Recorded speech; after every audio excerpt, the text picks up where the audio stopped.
Jadi, apa yang kalian rasakan setelah melihat foto-foto tadi? Merasa takut, tidak nyaman, aneh, merasa pernah melihat atau berada di tempat tersebut? Kenapa sebuah foto bisa menimbulkan perasaan-perasaan yang membuat kita tidak nyaman seperti ini?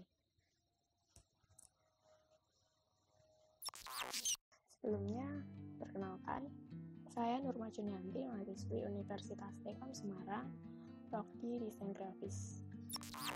Dan hari ini, kita akan belajar bersama dengan topik ruang liminal atau liminal space. Jadi apa sih itu? Ruang liminal atau liminal space merupakan sebuah konsep psikologi yang berasal dari kata Latin limen, yang berarti ambang. Secara lengkap artinya adalah kondisi ambang antara apa yang sudah kita kenal dan yang baru kita temui. Between what was and what's next. It is a place of transition, waiting, and not knowing. Bahasan ini erat hubungannya dengan psikologi, antropologi atau ilmu tentang manusia, dan juga arsitektur. Dalam arsitektur sendiri, liminal space diartikan sebagai the physical space between one destination and the next. Ruangan ini akan selalu ada dalam bentuk apapun, secara nyata maupun tidak, ruang dan waktu. Maka dari itu, kita akan selalu memasuki sebuah liminal space, tanpa sepengetahuan kita sendiri. Teori liminality diperkenalkan pada tahun 1909 oleh seorang etnologis bernama Arnold van Gennep. Dalam eksposisinya yang berjudul Let's Write the Passage, The Rites of Passage. Dalam ritus peralihan, terdapat upacara ataupun ritual yang menandai perubahan status sosial seseorang. Seperti yang sudah kita ketahui, bahwa liminality ada dua. Yang pertama, dimensi ruang.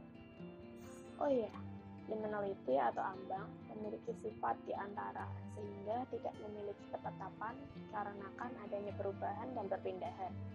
Maka dari itu, ruang liminal juga bisa diasosiasikan dengan ruang transit yang kita singgahi untuk waktu yang singkat. Dalam fotografi sendiri, biasanya digambarkan dengan foto bangunan, ruangan, atau tempat tanpa adanya makhluk hidup. Contoh ruang liminal dalam dimensi ruang antara lain, tangga darurat, merupakan tempat penghubung antara dunia luar dan di dalam gedung. Jalan raya, di antara tempat awal dan tempat tujuan kita.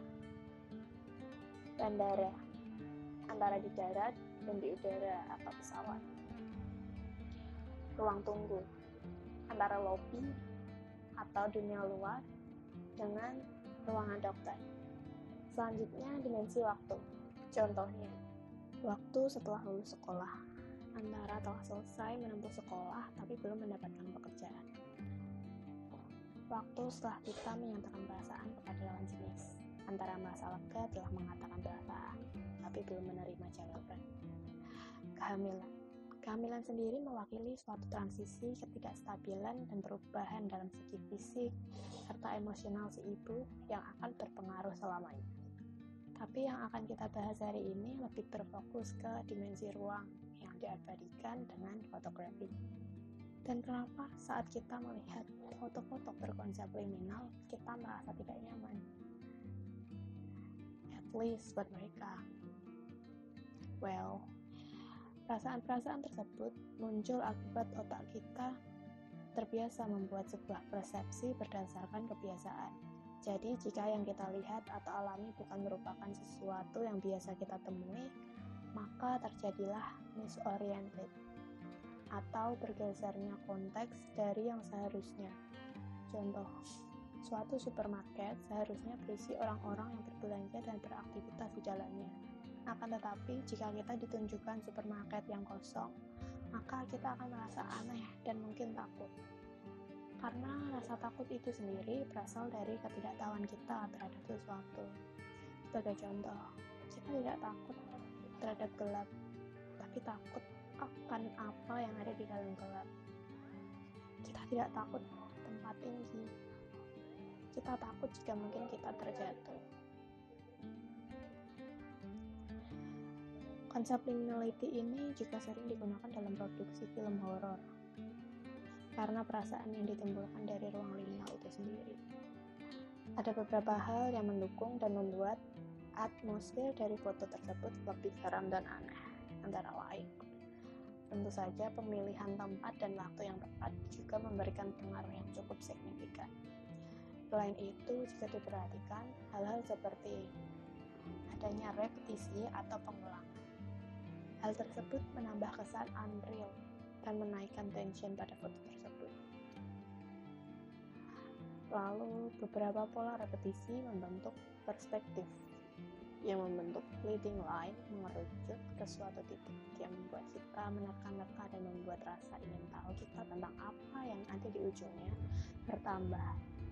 Hal tersebut membangkitkan rasa takut akan ketidaktahuan apa yang akan muncul di sana.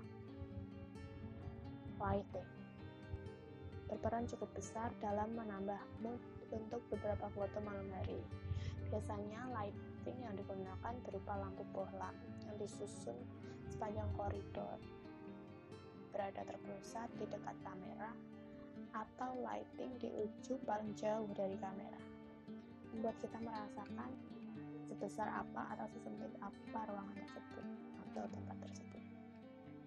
Kebanyakan menggunakan warna-warna muted, grayed, dull, saturated, atau saturasi yang rendah, berguna menambah suatu nuansa dalam foto dan memberi kesan nostalgic. Kualitas foto yang rendah, noise, low light, distorsi, dan lain-lain membuat kesan foto semakin real atau nyata, seakan-akan kita yang memotretnya sendiri dan kita memposisikan diri kita seakan-akan kita berada di tempat tersebut, dan juga menambah efek seram. Selain itu, esensi utama dari foto berkonsep ruang liminal sendiri yaitu lack of people. Tidak adanya makhluk hidup dalam sebuah karya foto membuat penikmat lebih leluasa menginterpretasikan maksud dari karya tersebut. Dan di sisi lain, atmosfer kesendirian dan kesepian dari karya berkonsep liminal space ini membangkitkan rasa self-aware terhadap diri kita sendiri.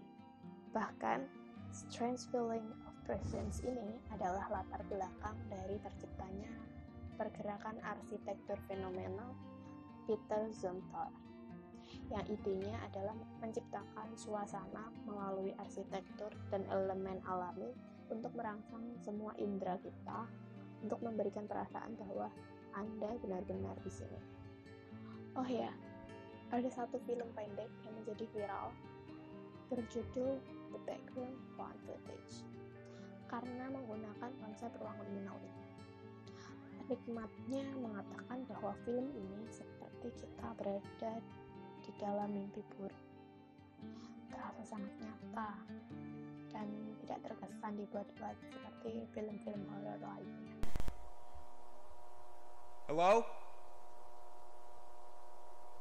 Hello? Hey guys. What is this?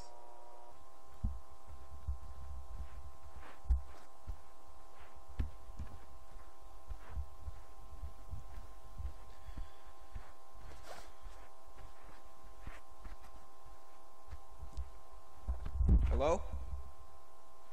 Is someone there? Baiklah, sekian dari saya. Kurang lebihnya mohon maaf. Sampai jumpa lagi.